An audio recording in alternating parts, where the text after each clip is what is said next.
মুখে নারায়ণ নারায়ণ আর কাজে শুধু কুটকচালি। কিন্তু জানেন কি, ত্রিলোকের সবচেয়ে ভক্তিমান মুনি নারদ কেন সবার সংসারে এমন ঝগড়া লাগিয়ে বেড়ান?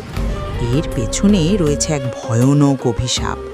সৃষ্টির শুরুতে দক্ষ প্রজাপতি বংশবৃদ্ধির জন্য 10,000 পুত্র সৃষ্টি করেছিলেন, কিন্তু সেখানে হাজির হলেন আমাদের নারদ মুনি। তিনি তাদের এমন জ্ঞান দিলেন যে দক্ষের সব ছেলে বিয়ে থাওয়া ভুলে চিরতরে কন্যাসী হয়ে গেল।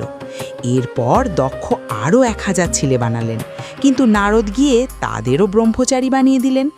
এবার রাগে অন্ধ হয়ে দক্ষ প্রজাপতি নারদকে অভিশাপ দিলেন, তুমি আমার সাজানো সংসার ভেঙেছ, তাই আজ থেকে তুমি কোথাও বেশিক্ষণ স্থির থাকতে পারবে না, আর তুমি যেখানেই যাবে তোমার কথায় শুধু কলহ আর অশান্তি সৃষ্টি হবে। সেই থেকেই নারদ মুনি ত্রিলোকে ঘুরে ঘুরে কুটকচালি করেন। তবে তার এই সব ঝগড়ার শেষ পরিণতি সব সময় ধর্মের জয়।